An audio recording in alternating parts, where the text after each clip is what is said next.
Yeah. Yo. What's up, YouTube? It's your boy Dashing, and we here for the True Draco Master class.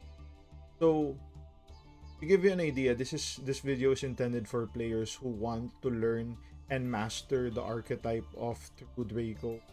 I am probably one of the best True Draco players, probably in the world. You know, it's not really too complicated, right? It's one of the more It's not really too simple either. It's around middle tier difficulty pilot.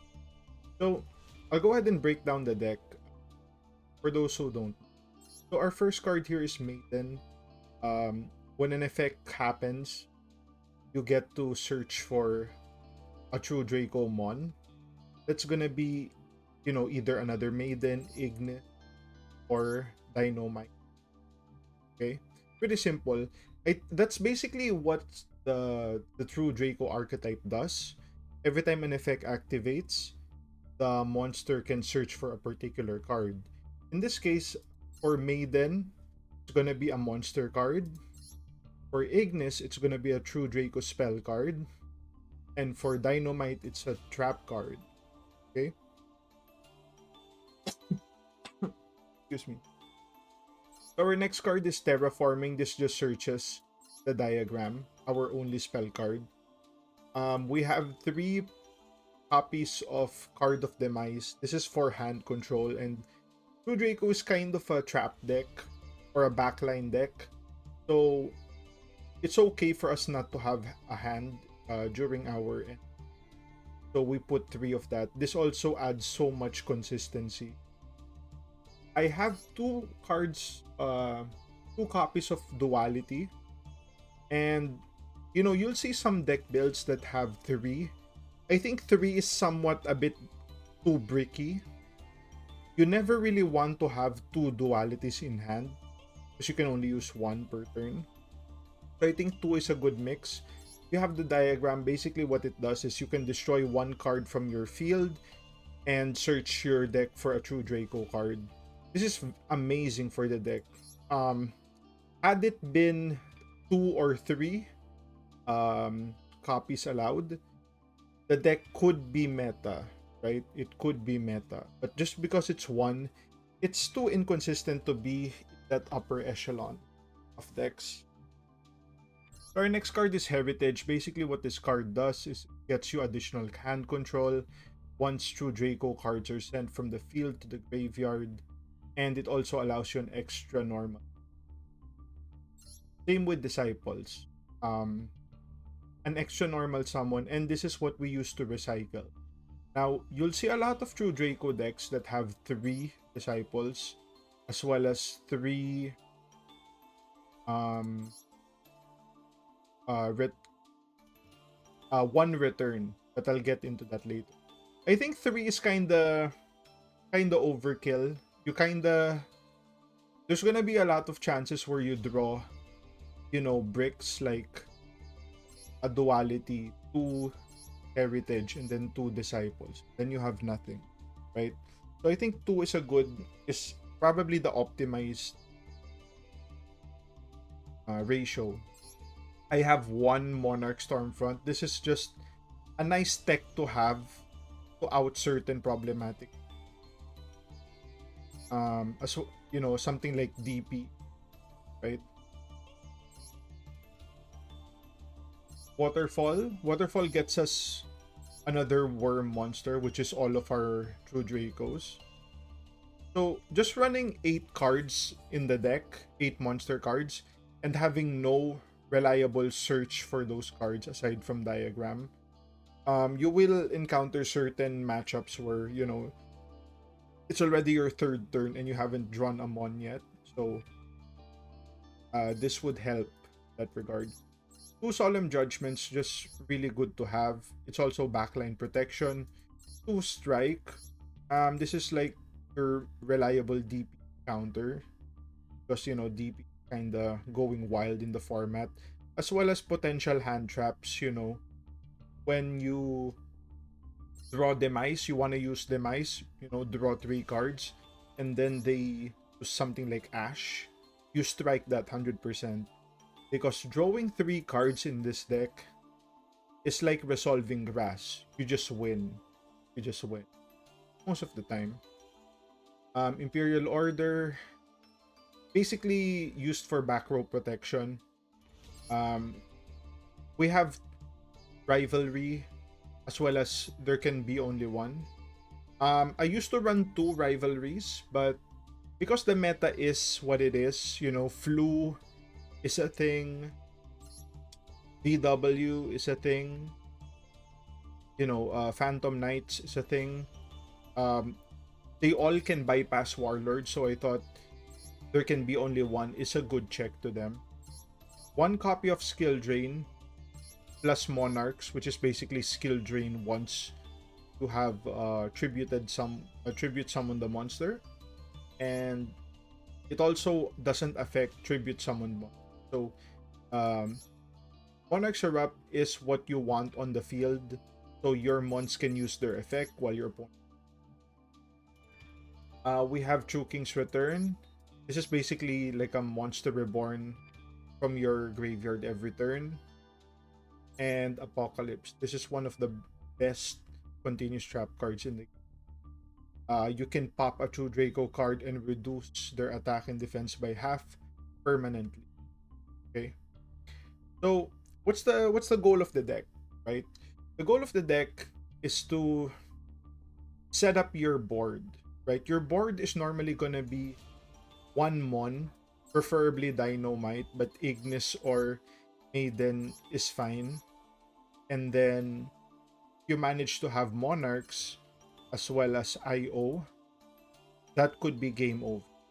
That could be GG. They would just scoop. You don't even need IO, even Judgment, just so that you have protection.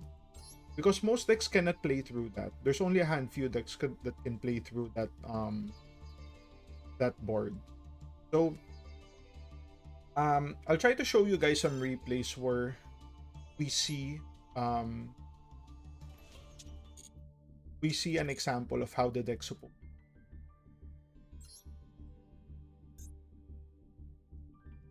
So I have these 3 games. We'll start with these 2 and end with a long. Okay. Let's start. 3 turns. So this means if we went first, they lose during art.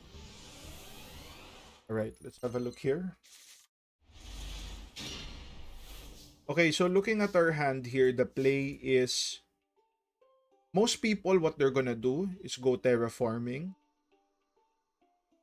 get diagram. But the thing is, the problem there is what you can do is you can get diagram, right? If they don't have Ash, and then use diagram to pop return, and then get the disciples, or no, the heritage, so you can draw an extra card. But the way I'm gonna play this is Ash proof. I'm gonna play it in an Ash proof way. So I summon Maiden first. This is like the safe play, because if he does have Ash, at least we get an extra card with Maiden's effect. He does not have Ash, so unfortunately, I could have optimized it further if I just went terraforming first. But you know, we're playing in high tier, so they probably have Ash. You have to play with those in mind, right? Okay, so let's see what he does. He summons Pank. Pank, I think, would destroy Diagram because, you know, we don't really have a way of returning Diagram. So I would destroy Diagram. But he decides to destroy our backline first. Interesting. And as he activates the effect, I cannot change Skill Drain because it's not on the field as it resolves. So I chain Maiden, get herself Dynamite. He destroys Apocalypse. And we're apparently facing Numeron. So he summons the 4 mons, goes to battle, I activate Skill Drain. He gets destroyed, and he actually surrenders at that point.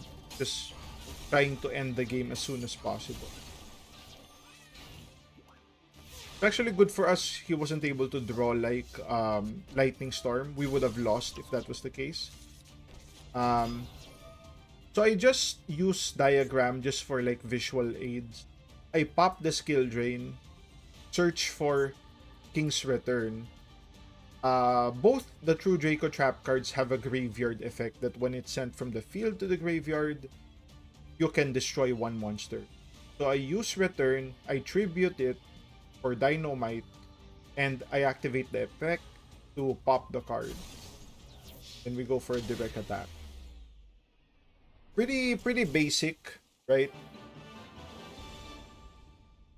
But we did make that that cool play to make our plays more ash proof. So those are things that you have to consider. Don't just go terraforming blindly. At least set up your mon first so that you can get extra card advantage. This deck has potential to be up there if you know how to optimize. So we go first. So as you can see, we're gonna do the same thing. We're gonna summon the mon first before terraforming. Actually, I don't. I just go, what the hell? Let's just go terraforming. So I guess this is like the not the unsafe way to do it. I probably wanted to have like an example of how it would look if you did it the other way. So this is the other way. I activate Disciples, which allows us to get an extra summon. So I still have my normal summon, right? And then I use the diagram to pop the Disciples and then draw Heritage. Now, since I had 2 cards on the field that got sent to the graveyard, Heritage will draw me 2 cards. So I draw another 2. And I tribute Heritage for Maiden. And I end my turn. So, as you saw, we were able to get so much more cards out of that, right? I think last game we only had like five cards, but we were able to end with like 9 cards, right? Our field is kind of whatever, but it's fine. We can get an extra mon here and an extra trap card with both their effects. And we can start summoning and popping mon. So we have some form of disruption. We're not really just sitting ducks here. And it looks like we're playing Eldritch. Or that's what it looks like. Yep. So I use diagram there to pop the Heritage. It has the graveyard effect of popping backline. So the trap cards pop monsters while the magic cards or the spell cards pop the backline. And he was like, I don't know, let's just scoop. One advantage of True Draco is it is a really good matchup versus Eldritch. Eldritch cannot outgrind True Draco. True Draco will always win. And this is gonna be our long game. So this is gonna be the most competitive one we're going. Also, for players who want games that are more interactive, True Draco is one of those. You don't really have a way to like OTK. So it's more about controlling them and taking them out slowly. So we're playing Phantom Knight. Very interesting.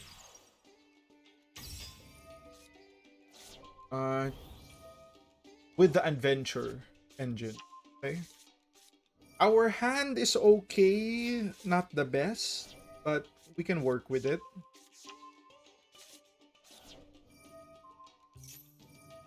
Summons the Griffon, so he has an Omni Negate.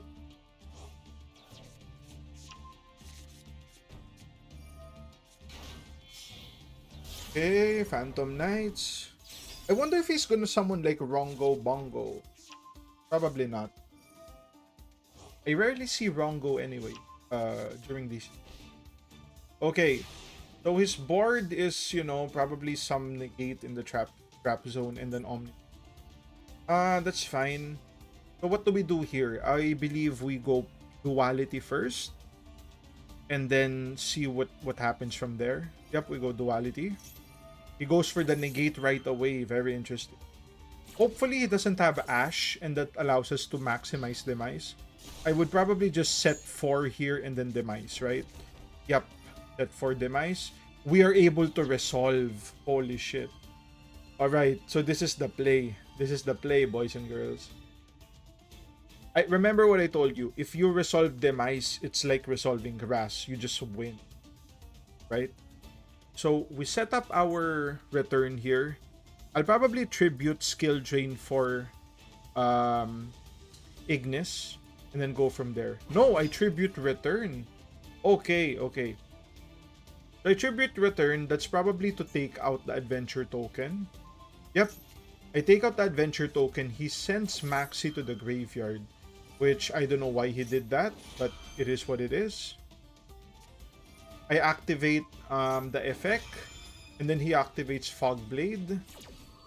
Oh, okay, okay. So he tried to bait me there. He didn't want me to activate it on the fog. So we're not gonna be able to like take out this Phantom Knight card. What's its Ardich, right? So that's fine. We're still able to pop the token then, and he has to use another Rite of Amisir to pop that. We have double skill drain here, so unless he draws like Custer, we are in a very good position. Okay, so I just chained there just to see if we are still negated, and we are. Okay, Rite of Aramis here. Yep, I activate Warlords, and because he already has a warrior type mon, he's not gonna be able to special summon the token, which is fairy. So we're able to block that. Very good. Has another trap card there. He activates the effect. I activate Monarchs, which is basically skill drain. He goes DPE dog style. Okay, so he summons DPE but chooses not to attack. Oh, I guess that's also because I cannot be attacked because of the fog. So this kind of works against him in this case. I activate Waterfall so that we can get oh, I actually tribute it for Waterfall. This is very interesting and a bit risky because well, not exactly. We did have skill drain here, so it wasn't too risky, right? So one of the other effects of Waterfall is I can send one mon from the hand or field to the graveyard to draw cards +1. So I sent Ignis to the graveyard so that we can draw 2, and we'll have a three cards in hand for this turn. So what do I do here? I tribute Apocalypse. I tribute Apocalypse to get rid of DPE. It's gonna summon next turn. But no, I actually chain Strike, so we don't have to worry about DPE this game. He activates the trap card. We chain. We are able to...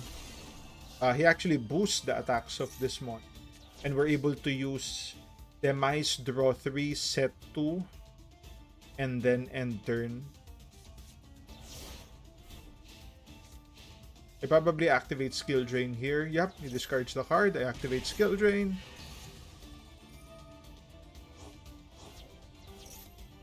Draws 2, 3 with Griffon.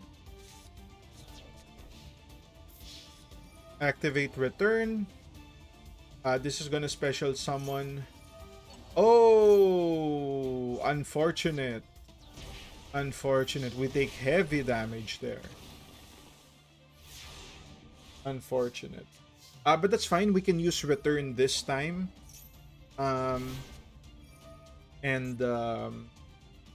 Special summon Ignis. I might use Apocalypse this turn. Yes. Okay, so this is the good synergy of the deck.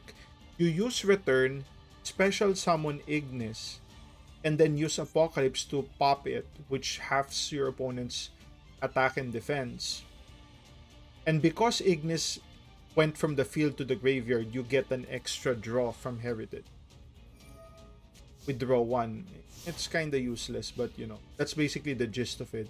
And because we did that, we summon Maiden this time, and its defense is 1500, meaning he cannot break that. Since we already have this attack last turn. Okay, he uses fog. Not sure why. Okay. He's trying to pop skill drain, but you know, it's skill drain. You're not gonna be able to pop it. I activate Apocalypse there, pop the Heritage, and we can pop the Fateful Adventure. Take some 500, activates the effect, still no. It's like these people aren't reading, right? Keep trying to activate. You already know skill drain is there. Okay, we activate Return, and then we can just attack with Maiden this turn. Yep. We attack that Mon. We specifically attack that because this Mon cannot change positions, right? Link Mons cannot go defense position. So we can attack that later. There's no rush there. Yep. I pop Ignis and summon it again just to like reduce the stats even further. So our attack here will do more damage. I offer Warlords for another Ignis while setting another Warlord. Warlords is kind of useless in this matchup because, you know, all of their mons is pretty much warriors, right? So we attack, we attack, we attack. And look at our board, right? Look at our board. Unless you have back row destruction, you're not breaking this board. Apocalypse is too strong. Okay. Yep, he just suicides here. He knows he's done. Oh, okay. Did he use this so that we can't attack? Oh no, he used it on this one. Yep. Solid win. And that's how you play True Draco like a pro. Alright. So, I hope everyone learned a lot in this video. I tried to make it as in-depth as possible. But yeah, you just activate cards in certain order to get the most card advantage possible. That's gonna be the video. If you guys like the content, like, comment, subscribe if you want to support your boy even more. Links to Patreon down in the description, and I'll see you guys on the next. Cheers.